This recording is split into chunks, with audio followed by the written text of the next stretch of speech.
Hey, what's going on, guys? Travis with Preston, and this is day 2 of the historic cooking program at James Madison, Montpelier.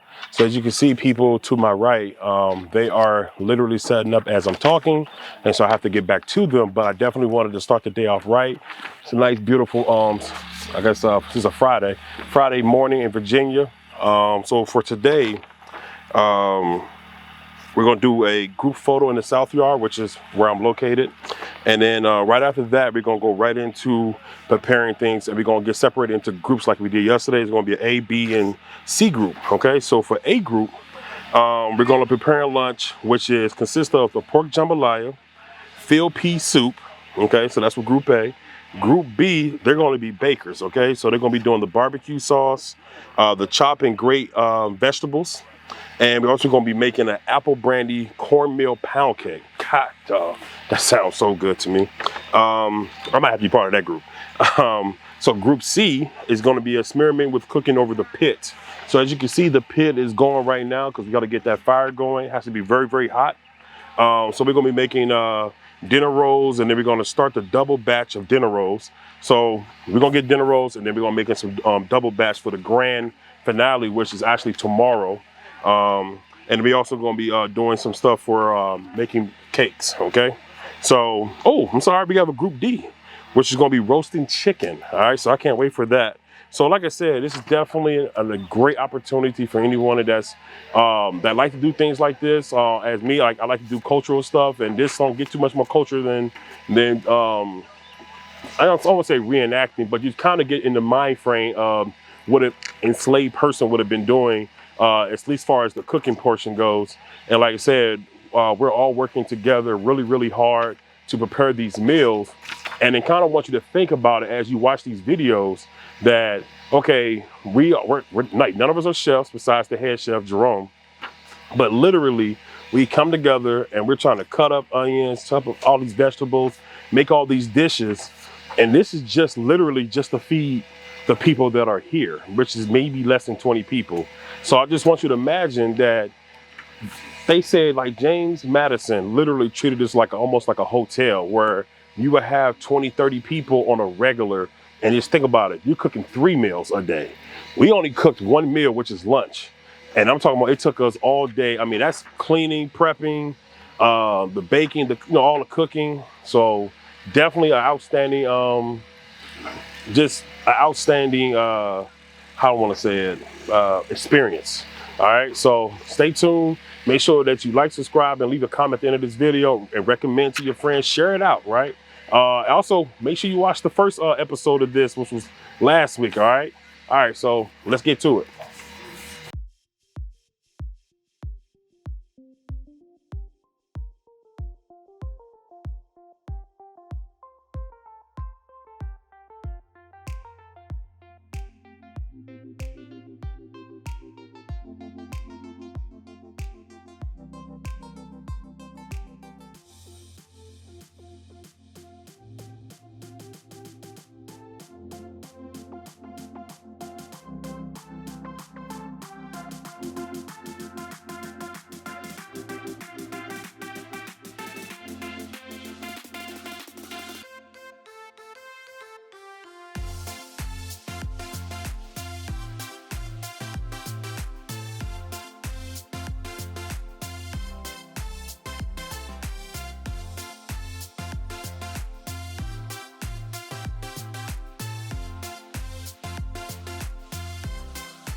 All right, guys. So the team just made breakfast.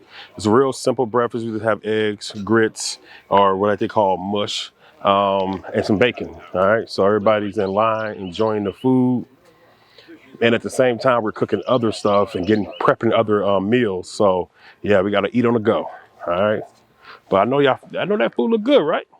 We cooked it all on the open fire. I gotta go get to the money, aka the food.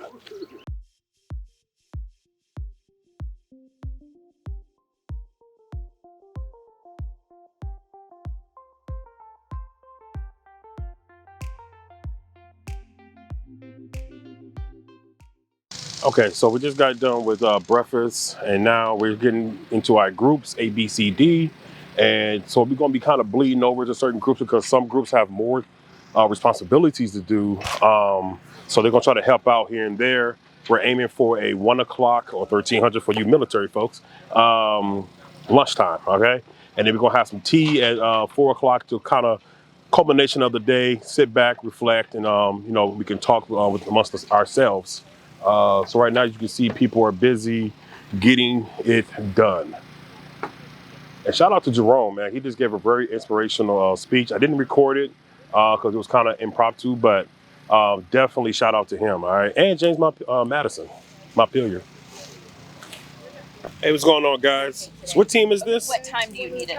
It's a mixed team. This team is it's a mixed team. Team prep. Yeah. Team. Okay, so what we got going on? We got some onions being chopped up, garlic. So what is going to be made from this? Jambalaya. Jambalaya. And, field pea soup. Okay, jambalaya and field pea soup. Okay. Hi, Preston. I'm Matt Reeves, Director of Archaeology here at Montpelier. All right. So what we got going on over here today? What we have here is a barbecue trench. And about 12 years ago, when we were doing archaeology of this space before any of the buildings were built, we found a trench in the ground dating to the 1820s that looked similar to this, but it was about 3 feet deep. And this was what we were able to figure out is that it was a trench for barbecuing whole animals, like either lambs or pork. And what we found in this trench was that the sides were completely charred. What gave us the clue that it was a roasting trench. The sides were completely charred, and then also there was a layer of ash in the bottom.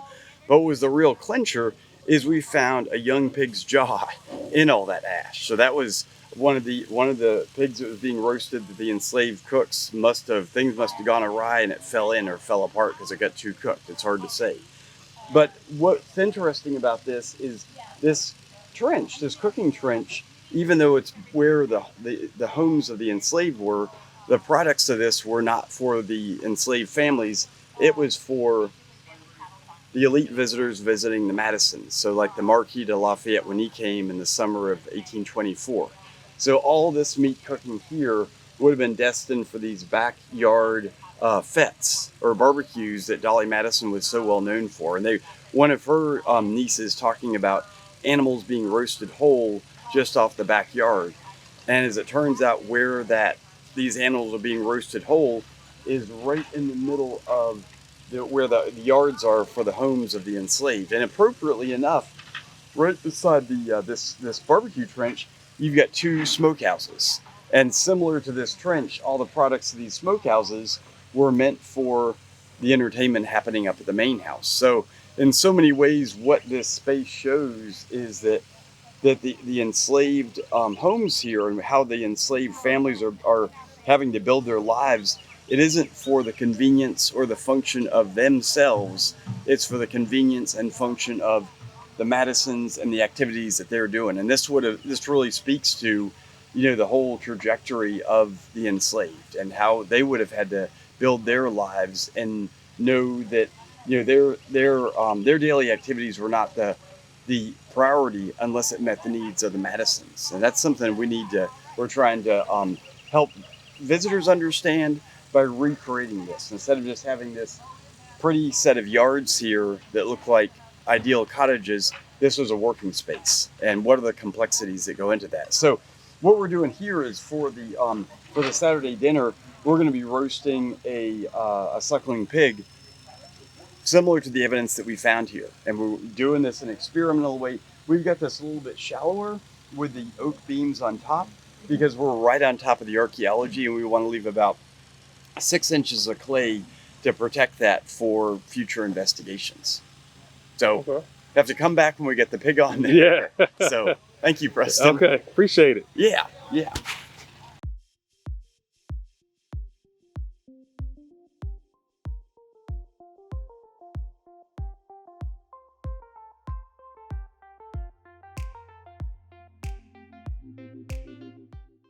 All right. So, Jerome, as the head chef of the kitchen, how hard it is to do your job and keep everyone else on task?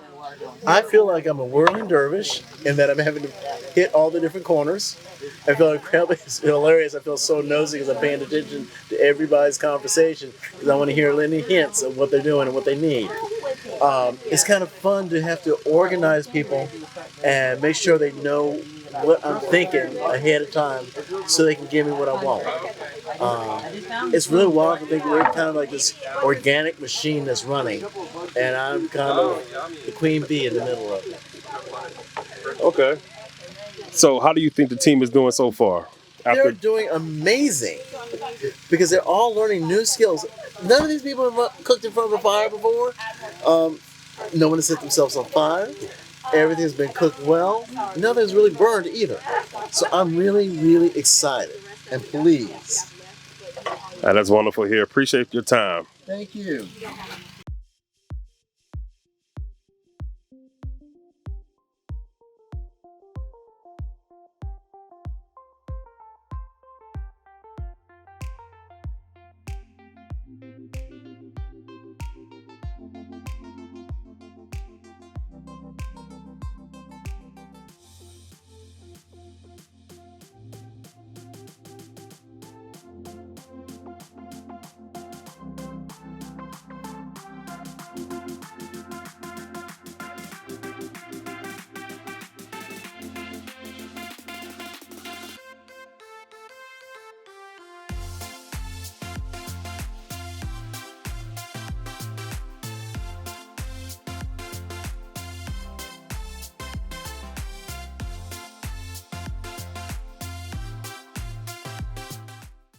As you can see, people are working hard, okay? And like I said, this heat is no joke. I kind of burned my forearm a little bit when I was stirring the field peas. Like I said, I just can't imagine doing this day in, day out, several hours a day. I mean, it's just amazing how resilient my people are.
All right, so just taking a little break. She was kind enough to take a break or relieve me of my jambalaya duties because it was getting hot. And like I said, out here, you definitely got to hydrate. So I got some Gatorade mixed with some water. And so we're still making the desserts right here. They're working very hard. We have the master chef, Jerome. He doing this thing, orchestrating everybody, doing a very, very good job at that. So let's walk around. Let's see. So yeah, Jerome doing his thing. Get to see him in action. The jambalaya looks very good. So let's see him. Let's see Jerome do something with it. For what? Yes, sir. He already knows it's gonna be good. He about to put his feet in it, as they say. Oh, see. It's coming out. Let's get their reaction, guys.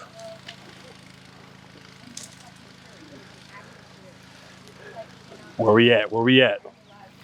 It's decent. Missing something. Missing something? I want salt. We gotta tweak it. We gotta tweak it.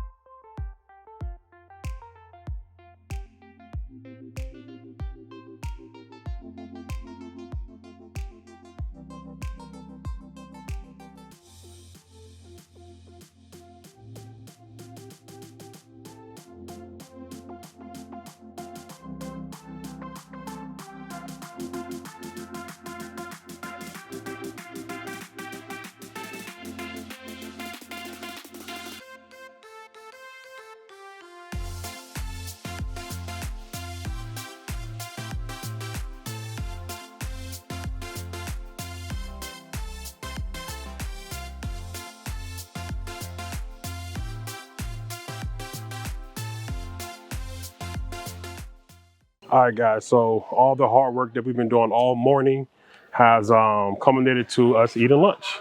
So as you can see, people behind us are enjoying the food that everybody prepared.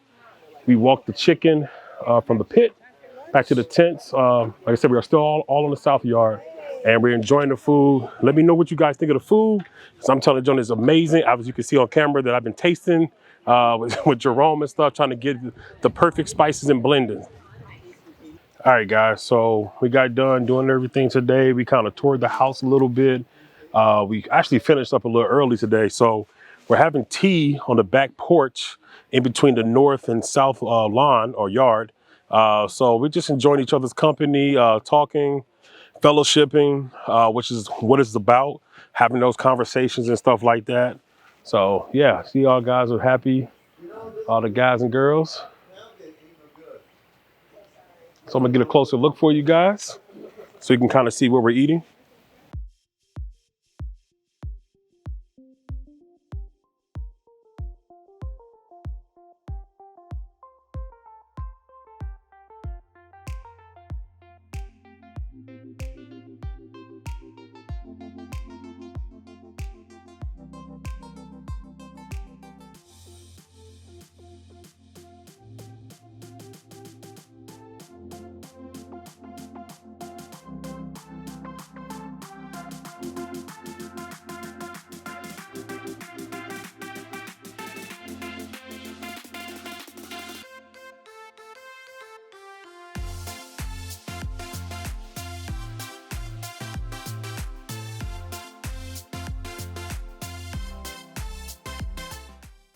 All right, guys, so you've seen some of the views, what you guys will be doing next year if they decide to have it, which I hope they will, fingers crossed.